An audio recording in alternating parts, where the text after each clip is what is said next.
سورہ عامہ پارے کی جو آیت آتی ہے اس میں اللہ رب العزت نے ارشاد فرمایا کہ ویل لکل ہمزۃ لمزہ،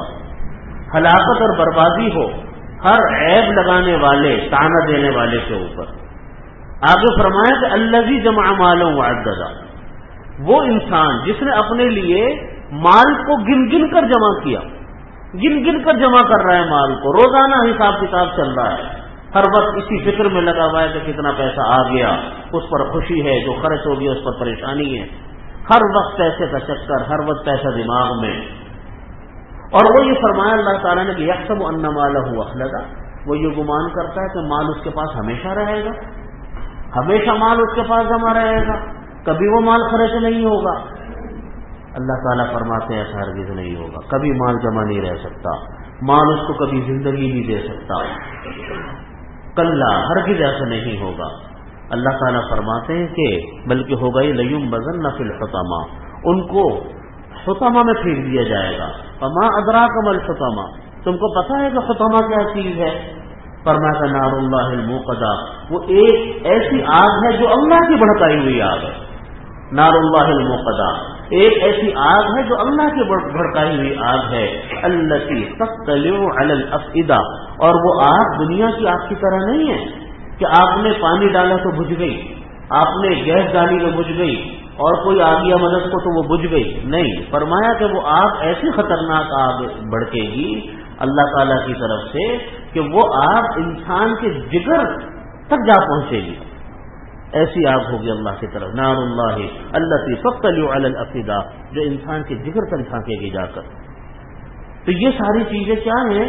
یہ مال کمانے کو اللہ تعالیٰ نے منع نہیں کیا، مال کمانا کوئی گناہ کی بات نہیں ہے، مال حلال طریقے سے کمائے نمبر 1، اور اس کے اوپر جو فرائض مال کے زکوٰۃ و صدقات کے ہیں وہ ادا کرتا رہے تو انسان کی بچت ہے۔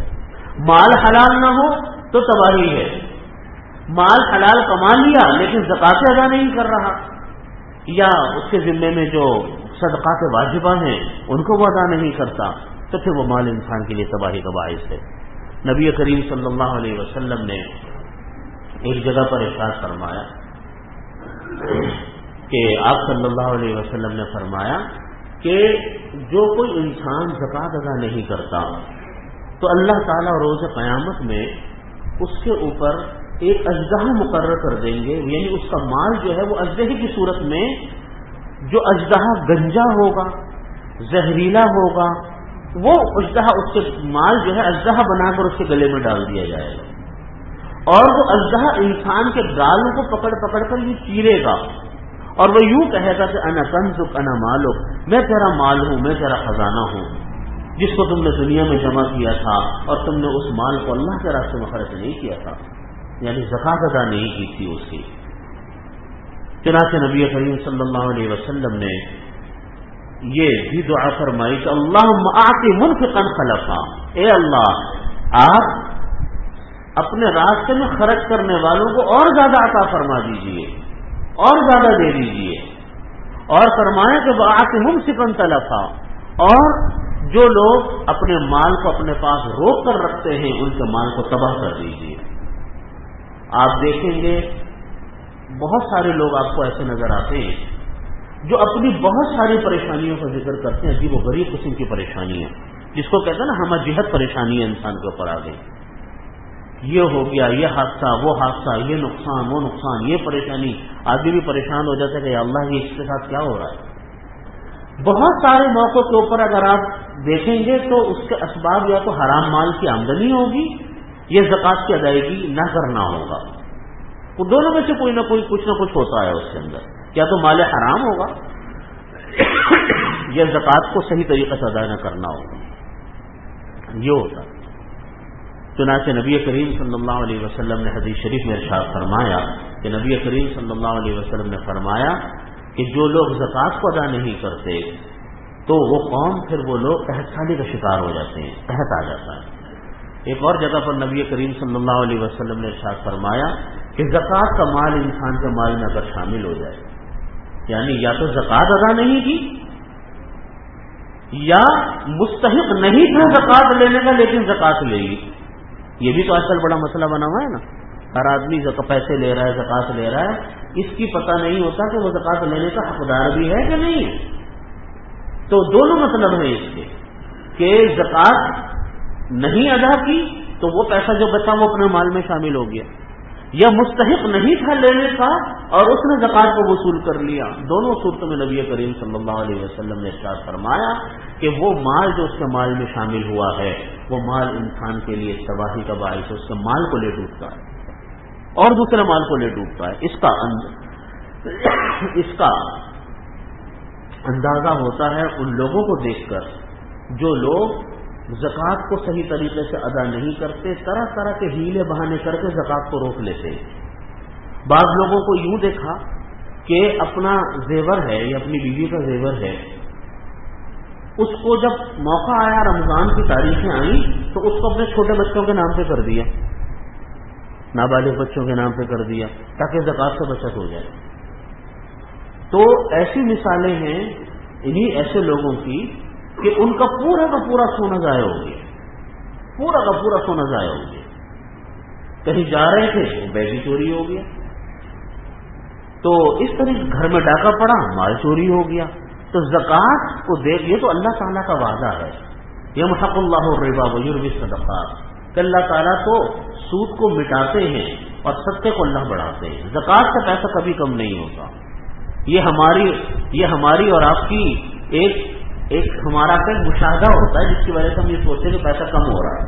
اللہ تعالیٰ قرآن کریم میں خود فرماتے ہیں کہ سود کو اللہ تعالیٰ مٹاتے ہیں، یمحق اللہ الربا، سود کو اللہ تعالیٰ مٹاتے ہیں۔ حالانکہ آپ دیکھیں کہ سود اللہ تعالیٰ اس کی سائے سے بھی بچائے، سود کے ہم سب کو۔ سود اگر آ رہا ہے تو دیکھنے میں تو مال بڑھ رہا ہے، اگر سود مل گیا خدا نہ خواستہ کسی کو تو دیکھنے میں تو وہ مال بڑھ رہا ہے۔ اور صدقہ جو ہم کرتے ہیں تو ہم دیکھتے ہیں کہ ہماری جیب سے مال کم ہو رہا ہے، لیکن اللہ تعالیٰ فرماتے ہیں کہ نہیں، ایسا نہیں ہے کہ سود مٹ رہا ہے، اور اللہ تعالیٰ فرماتے ہیں کہ نہیں، صدقہ بڑھ کو اللہ تعالیٰ بڑھاتے ہیں۔ یعنی بالکل مشاہدے کے برخلاف بات اللہ رب العزت نے ارشاد فرمائی۔ لیکن آپ سب جانتے ہیں کہ ہوتا یہی ہے کہ جس کو جو آدمی زکوٰۃ دیتا ہے، جو آدمی صدقہ کرتا ہے، اللہ تعالیٰ دنیا میں اس کے مال کے اندر کمی نہیں آنے دیتے۔ اور جو انسان یہ کام نہیں کرتا، حرام ذریعے سے پیسہ لیتا ہے، وہ مال دوسرے ذرائع سے 10 گنا دوسرے الٹے سیدھے ذریعوں سے مال ضائع ہو جاتا ہے، اس کو فائدہ نصیب نہیں ہوتا۔ ایک چھوٹی سی بات بتا کر پھر میں اپنی زکوٰۃ کے موضوع پر آتا ہوں۔ حضرت مفتی صاحب رحمۃ اللہ علیہ، میرے دادا مفتی شفیع صاحب رحمۃ اللہ علیہ نے ارشاد وہ فرمایا کرتے تھے کہ دیکھو لوگ ایک دھوکے کا شکار ہیں۔ فرمایا کرتے تھے کہ لوگ اس دھوکے کا شکار ہیں کہ وہ سمجھتے ہیں کہ مال کی زیادتی، مال کی کثرت یہ انسان کے لیے خوشیوں کا باعث ہے، جتنا مال زیادہ ہوگا اتنا خوشیاں ملیں گی۔ چنانچہ لوگ ایسے آدمیوں کو اپنا آئیڈیل سمجھتے ہیں کہ جو بڑا مالدار ہے، بڑا ارب پتی خرب پتی آدمی ہے۔ فرمایا کرتے تھے کہ وہ انسان خوش نصیب نہیں جس کے پاس مال زیادہ ہے، بلکہ وہ انسان خوش نصیب ہے جس کے مال میں اللہ نے برکت ڈال دی ہے، وہ ہے خوشی، وہ ہے خوش نصیب انسان۔ مال میں برکت الگ چیز ہے اور مال کی کثرت الگ چیز ہے۔ نبی کریم صلی اللہ علیہ وسلم نے جو ہم کو دعائیں سکھلائیں اس میں مال کی برکت کی دعا دی آپ صلی اللہ علیہ وسلم کے مال میں برکت ہو، مال کی کثرت نہیں فرمائی کہ مال زیادہ مل جائے، اس کی آپ نے کبھی دعا نہیں دی۔ اور مال کی برکت کیا چیز ہے؟ مال کی برکت یہ ہے کہ انسان کو جتنا پیسہ ملے اس سے انسان کی ضرورتیں بھی پوری ہو، خوشیاں بھی مل جائیں، یہ ہے مال کی برکت۔ خوشیاں بھی مل رہی ہیں، گھر میں ہر آدمی سکون سے ہے، راحت سے ہے، اس کے شوق خواہش ضرورت اللہ تعالیٰ اس کو پوری فرما دیتے ہیں۔ گھر میں آدمی آتا ہے، بچے ہنستے ہوئے ملتے ہیں، گھر والے خوش ملتے ہیں، گھر کے اندر خوشیوں کا دورہ ہے، پیسے تھوڑے ہیں لیکن خوشیاں ہیں، عزت ہے، راحت ہے، سکون ہے۔ اور دوسری طرف کیا ہے کہ اگر خدا نخواستہ حرام پیسہ ہو لیکن وہ بہت زیادہ، تو پیسہ تو بہت ہے لیکن پتہ چلا کہ بھائی بھائی کا دشمن ہے، اس کو ڈر اپنے سگے بھائی سے ہے، اس کو ڈر اپنے چچا سے ہے، اس کو ڈر اپنی بہن سے ہے، اپنے سگوں سے اس کو ڈر ہے، وہ خوفزدہ بیٹھا ہوا۔ اور ہم اور آپ یہ واقعہ دن رات دیکھتے پڑھتے رہتے ہیں کہ بھائی نے بھائی کو قتل کر دیا، باپ نے بیٹے کو مار دیا، فلانے نے فلانے کو کر دیا، ایک ہنگامہ مچا ہوا، ڈاکوؤں کا ڈر ہے، فلانے کا ڈر ہے، مال کے تو انبار لگے ہیں لیکن مال برتنے کی نوبت نہیں آ رہی، مال نہیں بڑھتا جا رہا۔ تو بھائی یہ بات، اس لیے یہ جو مال کی برکت اللہ تعالیٰ ہم کو عطا فرمائے، یہ دو ذریعوں سے حاصل ہوتی ہے مال کی برکت۔ ایک حلال پیسہ ہو، حرام کا اس کے اندر شائع بنا ہو، دوسری یہ کہ زکوٰۃ اور صدقات واجبہ اہتمام سے دے،